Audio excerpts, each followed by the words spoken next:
నమస్తే, నేను మీ ఈశ్వర్. ఈ6 న్యూస్ కి స్వాగతం. వార్తల్లోని ముఖ్య అంశాలు. సంగారెడ్డి జిల్లా సదాశివపేటలో గడిల రామరెడ్డి సిడిసి చైర్మన్ గా ప్రమాణ స్వీకారం చేశారు. ఈ కార్యక్రమానికి ముఖ్య అతిథిగా టీజీఐఐసి చైర్మన్ నిర్మలా జగ్గారెడ్డి హాజరయ్యారు.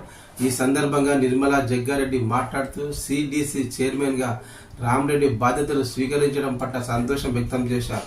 తర్వాత గడిల రామరెడ్డి మాట్లాడుతూ సిడిసి ద్వారా ఆర్థిక, సామాజిక, విద్యా రంగాలలో ముందుకు తీసుకెళ్లడానికి కృషి చేస్తానని హామీ ఇచ్చారు.